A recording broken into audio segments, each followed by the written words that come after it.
Bienvenue chers fidèles abonnés de la chaîne Énergie et Développement. Dans cette vidéo, nous allons partager avec vous les avantages, inconvénients et applications des différents types de batteries solaires. Voilà. Alors, comme vous le savez, dans une installation solaire photovoltaïque, les batteries sont les plus sensibles et les plus vulnérables.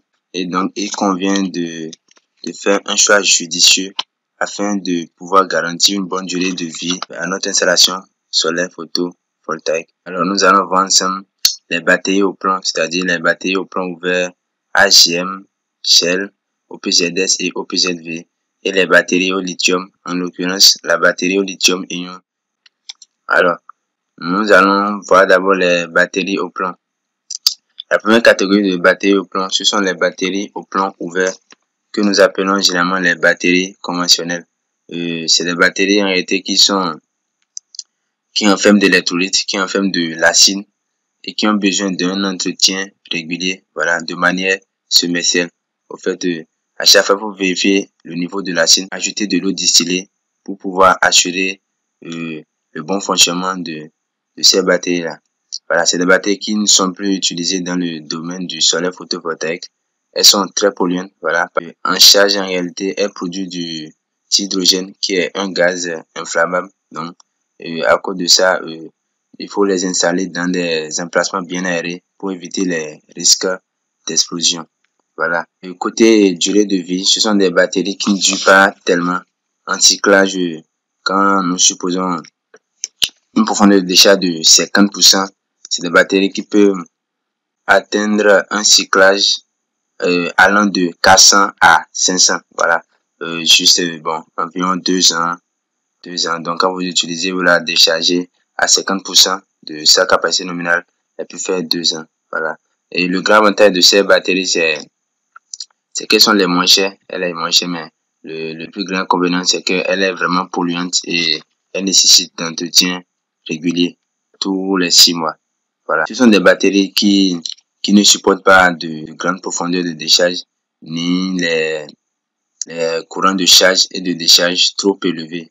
Elles sont aussi très sensibles aux températures. Il faut vraiment faire attention avec ces genres de batteries pour éviter les risques d'explosion, vu tout ce que ça fait, tout ce que ça dégage lorsqu'on la charge. Nous continuons toujours avec les batteries au plomb. Et cette fois-ci, nous allons parler un peu de la batterie AGM et de la batterie gel. Vous avez à ma gauche ici une batterie AGM et à ma droite une batterie gel. En réalité, ces batteries sont des batteries VRLA. C'est des batteries VRLA. Elles n'ont pas besoin d'entretien comme les batteries conventionnelles. Quand nous prenons de manière plus spécifique la batterie AGM, en fait, c'est une batterie côté structure. Elle renferme de l'électrolyte liquide. Voilà un peu sa structure.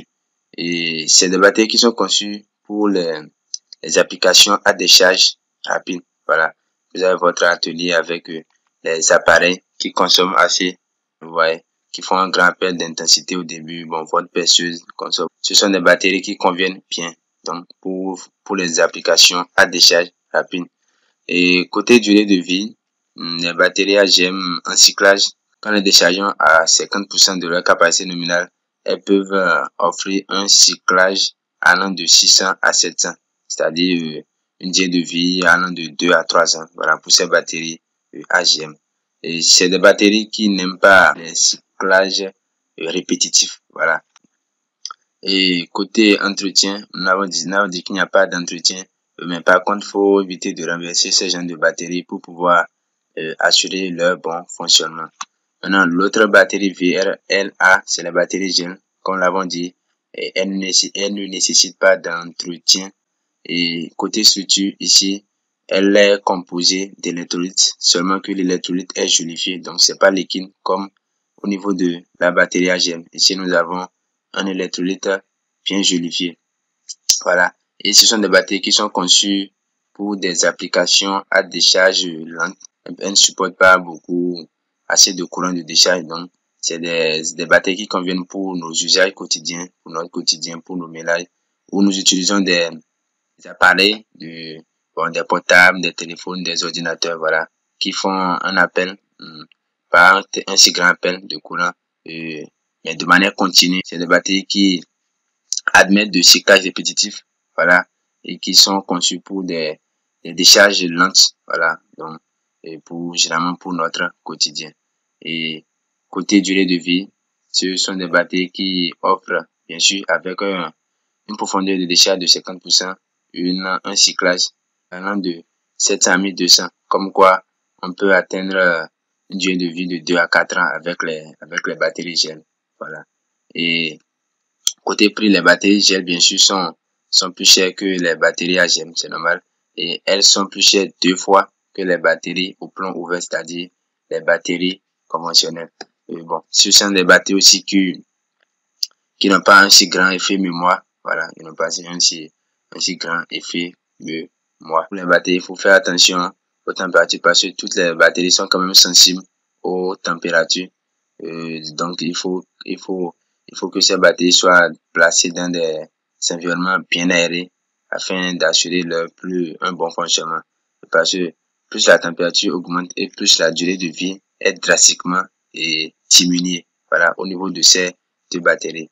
Donc, il faut vraiment les placer dans un endroit aéré. Voilà. Nous continuons toujours avec les batteries au plomb et à présent nous allons voir les batteries OPZS à gauche qui sont dans l'aspect est ici, l'aspect que vous voyez là, et les batteries OPZV. Donc, nous avons l'aspect ici. Bon, côté structure, c'est quoi la différence entre ces deux batteries?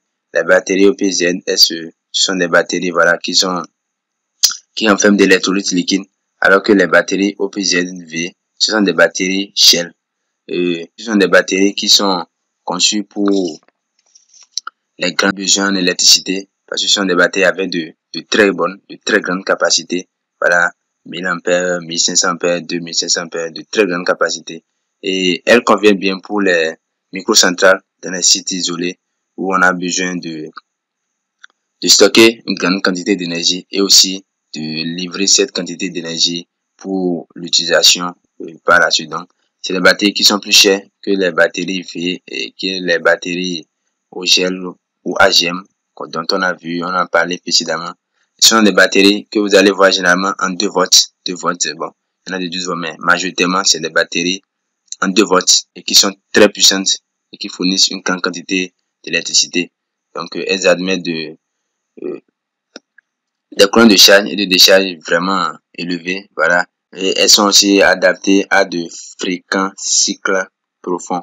C'est un peu ce qu'on peut dire par rapport aux batteries OPZS et batteries OPZV. Parlant de durée de vie, les batteries OPZV sont une durée de vie un peu plus élevée par rapport aux batteries OPZS. Et voilà, quand nous prenons OPZS, bon, en cyclage, avec une profondeur de décharge de 50%, et nous pouvons ici atteindre 2500 cycles, voilà. Et ici, nous pouvons atteindre 2600, 2700 cycles, voilà. Quand même, ce sont des batteries qui durent aussi dans le temps, qui ont une durée de vie assez élevée, bon, de 8 ans à 10 ans, 12 ans. Quand elles sont mises dans de bonnes conditions, voilà, elles peuvent atteindre cette durée de vie. Elles offrent par ailleurs une grande profondeur de décharge, et puis elles supportent une grande profondeur de décharge, bon, à 80%. Et aussi, ce sont des batteries qui offrent un rendement pas mal. C'est ce qu'on peut dire sur les batteries au plomb. Voilà. Nous passons donc aux batteries au lithium. Vous avez à ma gauche ici une batterie au lithium fer phosphate LiPo4, voilà, c'est indiqué là. Et à la droite, vous avez une batterie au lithium ion.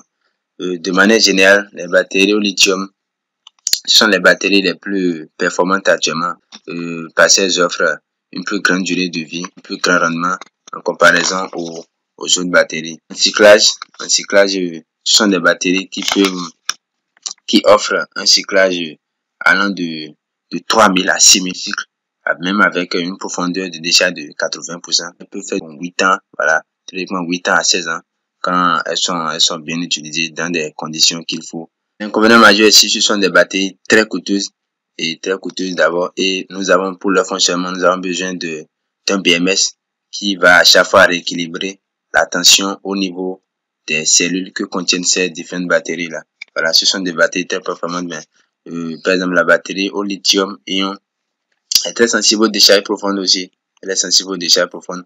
et ce sont des batteries aussi qui ne résistent pas tellement à une augmentation de température. Voilà.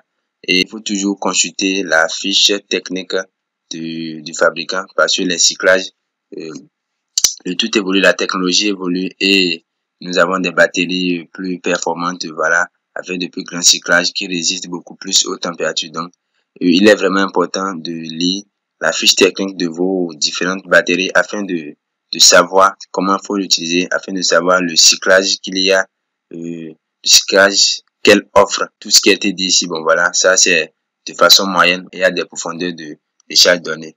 Et donc, voilà un peu les différentes catégories de batteries que nous avons, de batteries solaires que nous avons, nous utilisons. Donc, il faut prendre en compte les différentes applications afin de pouvoir quand même les utiliser à bon escient. Et il faut faire attention à ces paramètres quand même afin de préserver la durée de vie de notre batterie, comme ça de rentabiliser notre installation solaire photovoltaïque. Nous sommes à la fin de cette vidéo. Merci de l'avoir suivi. Le meilleur reste à venir.